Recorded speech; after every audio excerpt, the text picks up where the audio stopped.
जय गुरुदेव। गुरु बिन ज्ञान न उपजै, गुरु बिन मिलै ना मोक्ष। गुरु बिन लखै ना सत्य को, गुरु बिन मिटै ना दोष। गुरु बिन लखै ना सत्य को, गुरु बिन मिटै ना दोष।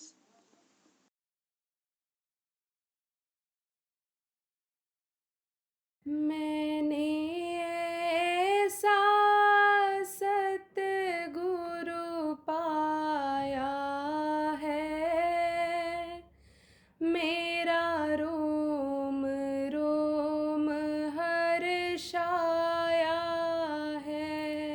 मैंने ऐसा सतगुरु पाया है, मेरा रोम रोम हर्षाया है।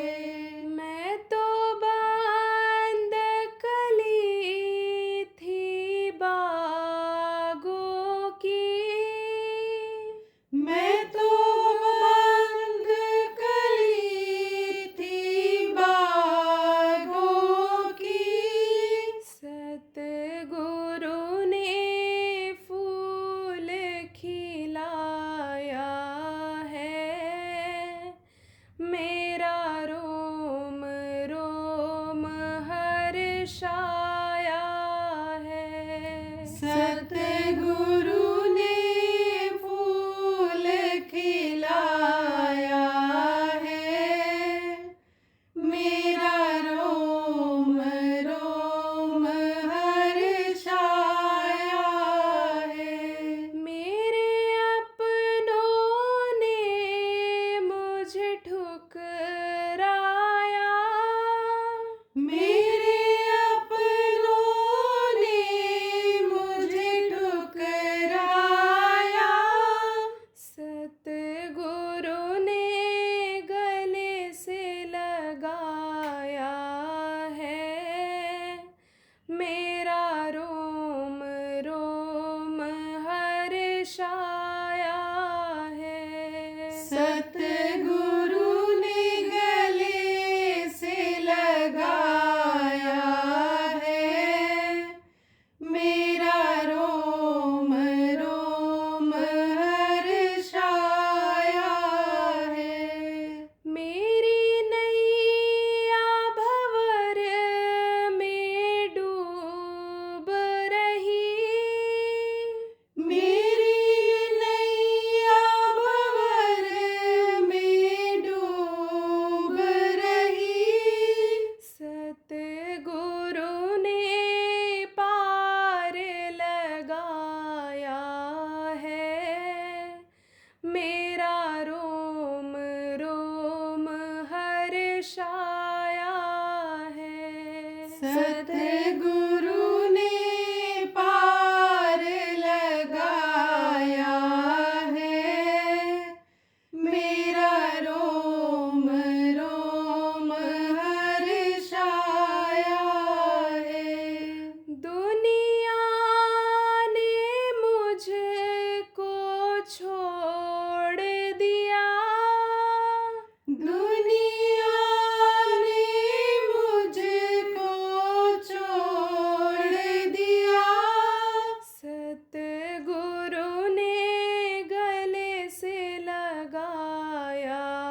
सतगुरु ने खोल दिखाया है, मेरा रोम रोम हर्षाया है। मैंने ऐसा सतगुरु पाया है, मेरा रोम रोम हर्षाया है। मैंने ऐसा सतगुरु पाया है, मेरा रोम रोम हर्षाया है। जय गुरुदेव,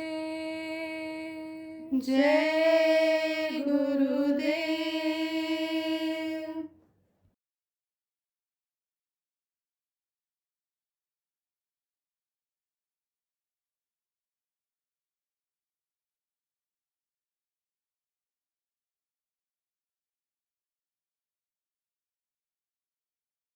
वो समय जो प्रभु की याद में बीते, वही समय अच्छा समय जीवन का होता है। और वही समय आदमी के काम आता है। कौन काम आता है? जरूरत पर हर काम आता है वो। जब तक आदमी जिंदा रहता है तब तक वो काम आता है, और मरने के बाद भी वही समय काम आता है। इसीलिए समय बराबर निकालते रहना चाहिए प्रेमियों, भजन ध्यान सुमिरन के लिए, धनियों को याद करने के लिए, प्रभु को गुरु को याद करने के लिए बराबर समय निकालते रहना चाहिए। तो भारी संख्या में अपने लोग एक जगह बैठ करके अभी सुमिरन ध्यान भजन किए, लेकिन यह अवसर अब बार बार नहीं मिलेगा। यह समय मिल गया। समय की कीमत होती है, और समय जब निकल जाता है तो वो फिर वापस नहीं आता है। इसलिए हमेशा ये सोचते रहो, जितने भी सत्संगी हो, कि अभी हमको ये जो सेवा और भजन का समय जीवन में मिल रहा है, कोई ज़रूरी नहीं है कि कल मिले ही। क्यों? क्योंकि जीवन का कोई भरोसा नहीं है। यह पानी के बुडबुडे की तरह से है। जैसे पानी बरसता है और बूंदें गिरती हैं तो उसमें बुलबुले निकलते हैं, लेकिन देखते देखते ख़त्म हो जाते हैं। आसमान में तारे रात को दिखाई पड़ते हैं, लेकिन सवेरा होते ही छिप जाते हैं। इसी तरह से ये जिंदगी है। कहा ना, कबीर यह तन जात है, सके तो ठोर लगाओ, और का सेवा कर साज की का गुरु के गुण गाओ। ये जा रही है, एक एक दिन जीवन का जीने का खत्म हो रहा है, और जब जीने का समय खत्म हो जाएगा तो ये शरीर धड़ाम से गिर जाएगा। फिर इसकी कोई कीमत नहीं रहेगी। फिर तो ये मिट्टी का खिलौना मिट्टी में मिल जाएगा। ये मिट्टी से बना है। ये पृथ्वी जो है, जमीन, इसमें इसके तत्व मिलते हैं मनुष्य शरीर को बनाने में और चलाने में। तो इसी मिट्टी में ये मिल जाएगा। इसकी कीमत कब तक है? कि जब तक इसमें जीवात्मा है। जीवात्मा क्या है? यह परमात्मा का अंश, एक छोटा सा टुकड़ा। जब तक है तब तक इसकी कीमत है, और नहीं तब इसकी कोई कीमत नहीं रह जाएगी। देखो बच्चे और बच्चियों, लाइट ये जल रही है। अब ये कैसे जल रही है? करंट के द्वारा। और करंट कहाँ से आ रहा है? पावर हाउस से आ रहा है। कैसे आ रहा है? तार के द्वारा आ रहा है। उस तार के ऊपर रबर लगा दिया जाता है, क्योंकि उसमें ताकत ज़्यादा होती है, तो कहीं ऐसा न हो कि लग जाए हाथ में और दुर्घटना हो जाए, शरीर छूट जाए। लेकिन अगर अंदर का तार में करंट नहीं डाला गया तो तार की कोई कीमत रहती है? कोई कीमत नहीं। और करंट उसमें जब प्रवाहित हो जाता है, ताकत आ जाती है उसमें, तब उसी की कीमत होती है। ऐसे ही ये जो जीवात्मा है, यही ताकत देती है शरीर को। और इसके निकलने का समय निश्चित है। मौत सबकी आनी है, मौत से कोई बचा नहीं। इसीलिए कहा गया, मौत से डरते रहो दिन रात, पता नहीं कब आ जाए। जय गुरुदेव। परम संत बाबा उमाकांत जी महाराज के आगामी कार्यक्रम की सूचना के पश्चात सत्संग पुनः प्रसारित होगा। जय गुरुदेव।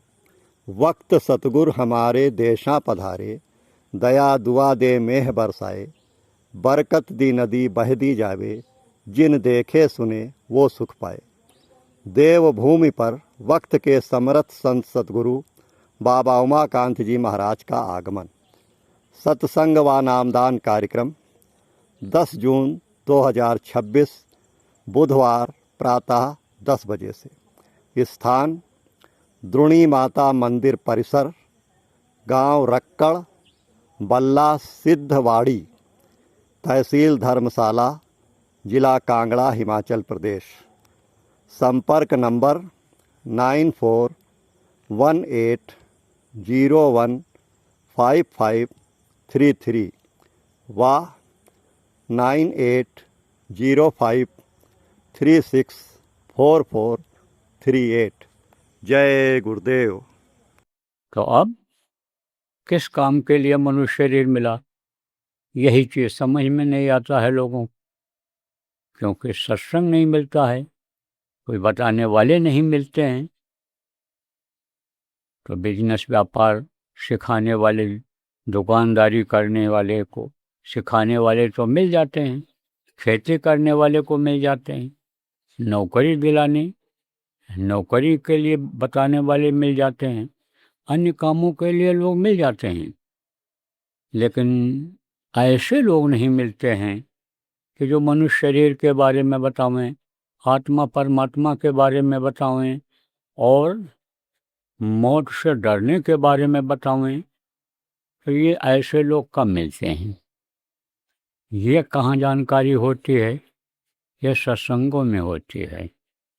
जब संत इस धरती पर आते हैं तो जीवों को सुनाते हैं, इकट्ठा करके बुला करके सुनाते हैं, बताते हैं, तब हर तरह की जानकारी होती है। तो आप लोग, कुछ लोग नामदान होने के बाद आए थे, नामदान की इच्छा लेकर आए हो, तो आपको नामदान देता हूँ। देखो, समझो, अब आप जो नए लोग आए हो, ये मनुष्य शरीर ये किराए के मकान की तरह से है। जैसे किराए पर लेकर के कोई रहता हो शहर में, चाहे पढ़ाई करने गया हो, नौकरी करने गया हो, लेकिन उसको एक दिन छोड़ करके आना पड़ता है, क्योंकि वो मकान मालिक को ज़रूरत होती है तो उसको खाली कराता है। और नहीं, जब जिस काम के लिए आप गए वो काम आपका पूरा हो गया, पढ़ाई पूरी हो गई, कोर्स पूरा हो गया, नौकरी से रिटायर हो गए, तो छोड़ करके आओगे आप। तो दूसरे के मकान का कोई भरोसा नहीं है। तो यह मकान किसका है? मनुष्य शरीर रूपी मकान किसका है? जिसने माँ के पेट में इसको 9 महीने में बना करके तैयार किया है, यह उसका है। जब वो चाहेगा तब इसको खाली करा लेगा, है ना? कि रे मन मुसाफिर निकलना पड़ेगा, काया कुटी खाली करना पड़ेगा। ये काया कुटी है, इसको खाली कर देना पड़ेगा। तो अब आप सोचो कि जब इसको खाली करोगे, खाली तो करना ही करना है, सबको करना है, तो जब खाली करोगे तभी आपकी आत्मा कहाँ जाएगी? जो इसको चला रही है, बोलवा रही है, जो इससे सब काम करा रही है, वो कहाँ जाएगी? वो तो फंस जाएगी, वो तो नरकों में चली जाएगी, मार खाएगी, 84 में वो चक्कर काटेगी। उसको तो बचाना है प्रेमियों। इसलिए ये मनुष्य शरीर मिला है कि इसको, आत्मा को परमात्मा तक पहुंचा दो। आप समझो, इसलिए नहीं मिला है मनुष्य शरीर कि खाओ, टट्टी पेशाब करो, संडास जिसको कहते हो वो करो, और बच्चा पैदा करो, दुनिया संसार से चले जाओ। इसलिए नहीं मिला है।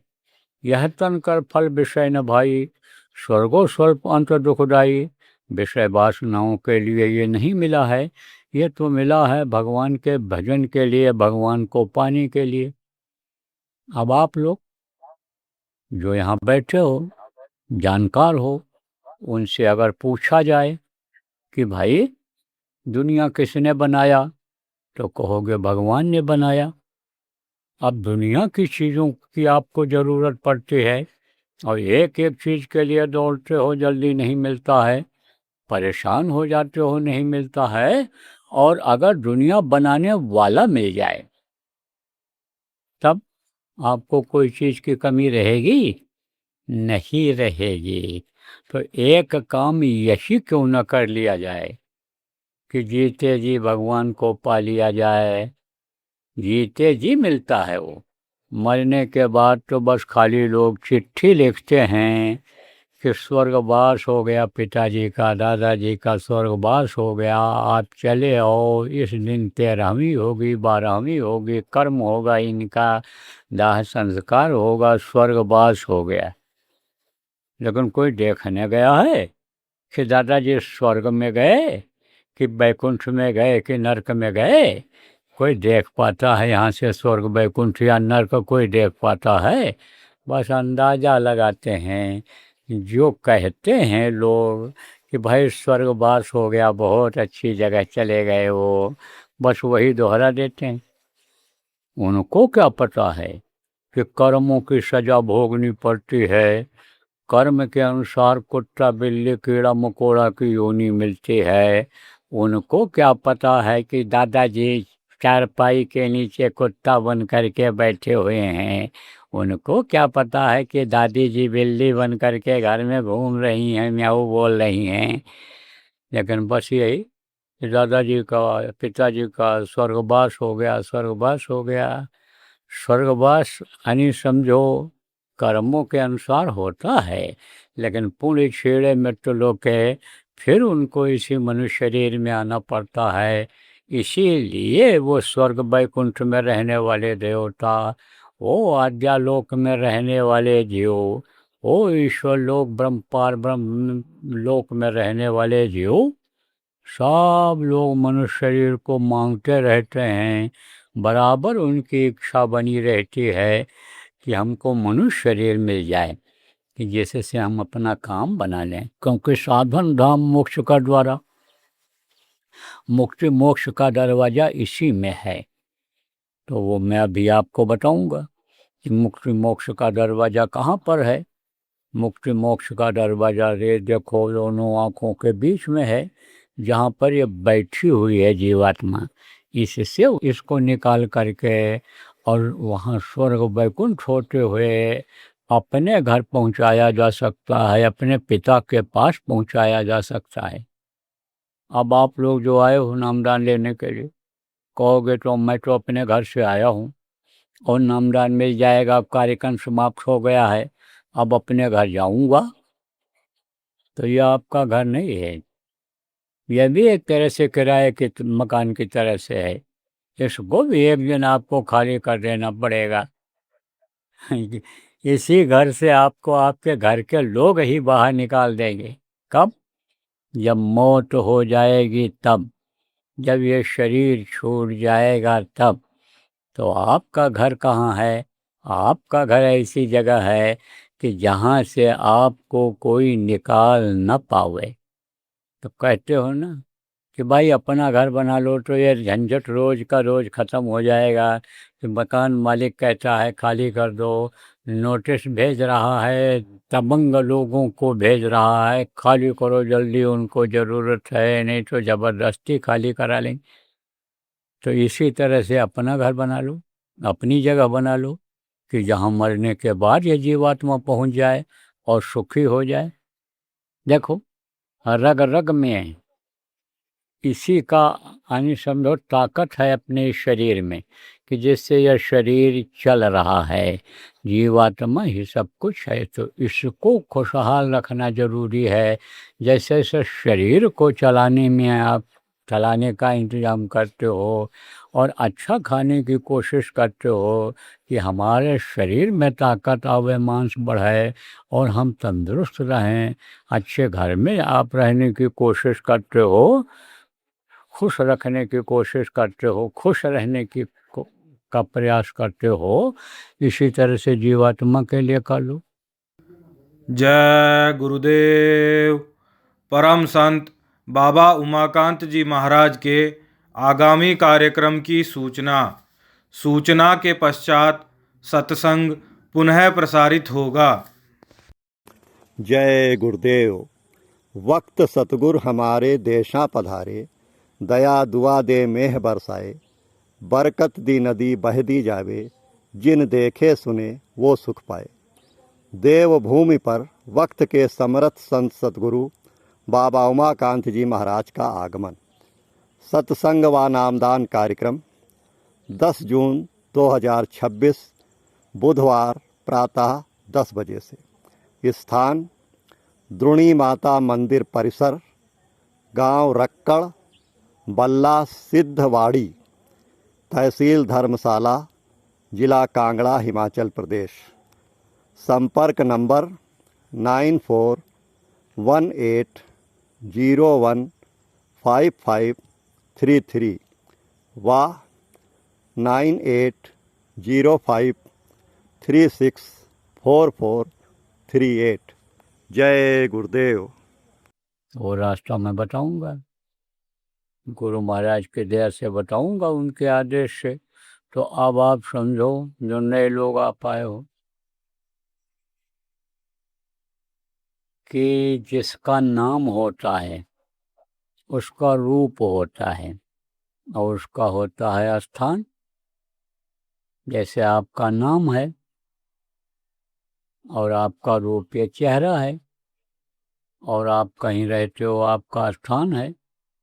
ऐसे ही अब 5 धनी हैं, इनका नाम है, इनका रूप है, इनका स्थान है और इनकी है आवाज़।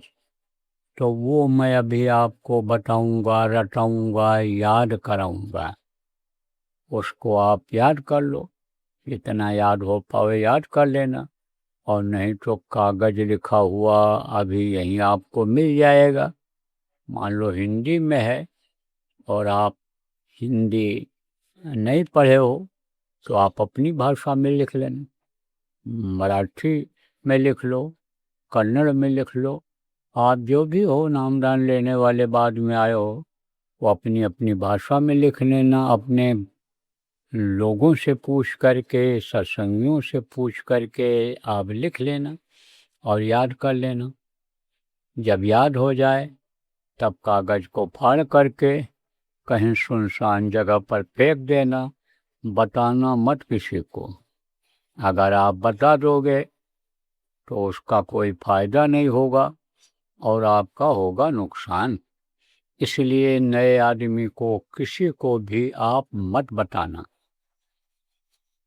अब दूसरी चीज़ आप समझो, सुमिरन, ध्यान और भजन। सुमिरन कहते हैं माला जपने को, दूसरा है ध्यान। ध्यान कहते हैं आँख से देखने को। तीसरा है भजन। भजन कहते हैं कान से सुनने को। तो आँख से जब आप बाहर की आँख बंद करके और अंदर में आप जब देखोगे तब आपको कुछ दिखाई पड़ेगा। तो इन आँखों से, बाहरी आँखों से जो जो सुंदर चीज़ें, अच्छी चीज़ें आपने अभी तक कहीं भी नहीं देखा देश विदेश में, वो चीज़ें आपको अंदर में दिखाई पड़ेंगी। तो उसको देख करके खुश हो जाओगे। अब खुश हो करके दूसरे को बताने लग जाओगे, और जैसे बताओगे तैसे ही वो बंद हो जाएगा, फिर वो चीज़ आपको दिखाई नहीं पड़ेगी। इसलिए जो भी अंदर में दिखाई पड़े उसको किसी को बताना नहीं है। और जो भी आपको सुनाई पड़े, अभी अंदर में सुनाई पड़ता है, गगन बिच घुंघरू बाजे मोरे गोइयाँ, कहा गया है कि अंदर में घुंघरू की आवाज़ होती रहती है, अंदर में भंवरे की आवाज़ होती रहती है।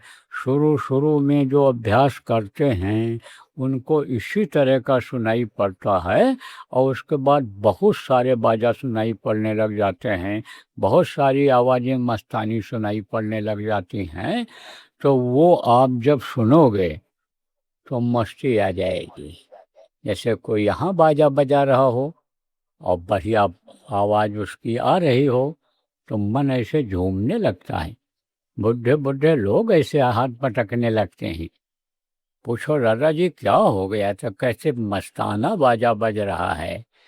ऐसे ही समझ लो बच्चों और बच्चियों प्रेमियों कि बड़ी मस्तानी आवाज़ आती है। तो मस्तानी आवाज़ को जब सुनोगे तब आप जो है मस्त हो जाओगे। लेकिन अगर किसी को बता दोगे तो वो बंद हो जाएगा। इसलिए जो भी दिखाई पड़े या जो भी सुनाई पड़े उसको किसी को आपको बताना नहीं रहेगा। तो ना तो यह नाम रूप स्थान आवाज़ जो मैं अभी बताऊंगा इसको आपको बताना रहेगा, और न ही जो दिखाई और सुनाई पड़ेगा उसको भी नहीं बताना रहेगा। यह बात समझ लो, खुद ठीक से पक्की बात समझ लो। और अगर आपने बता दिया तो फिर बहुत मेहनत करनी पड़ेगी, गलती की माफ़ी बार बार मांगनी पड़ेगी, तब जा कर के कहीं वो माफ़ करेगा। कोई ज़रूरी यह भी नहीं है कि माफ़ी ही हो जाए, क्योंकि ये बात बार बार दोहराई जाती है। तो अभी तो आपको मैं समझाऊंगा, उसके बाद ये पुराने लोग आपको समझा देंगे सब। तो ये लोग भी आपको बताएंगे। प्रेमियों, आप लोगों को भी बताते रहो, जिम्मेदार लो कि जिनको कुछ दिखाई या सुनाई पड़े किसी को बताएंगे नहीं।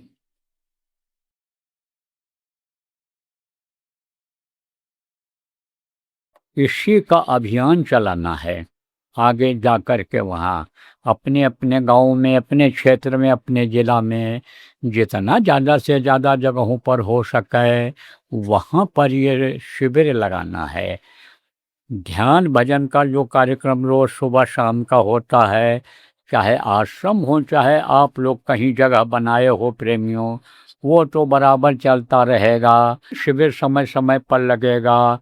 4 घंटे का लगाओ, 8 घंटे का लगाओ, 24 घंटे का लगाओ, 48 घंटा, 72 घंटा, 120 घंटे का लगाओ। आप 9 दिन का भी लगा सकते हो, जहाँ जैसा संभव हो, जहाँ जैसा चल जाए। लेकिन ये जो चलेगा ये अखंड रहेगा, खंडित नहीं होगा। वह कुछ लोग बोलते ही रहेंगे जय गुरुदेव नाम के ध्वनि। तो इसको आप चलाओ, इससे आपको बीमारियों में राहत मिलेगी और साधना करने में भी मदद मिलेगी। इसलिए इस अभियान को आप लोग प्रेमियों यहाँ से जाने के बाद भी चलाना।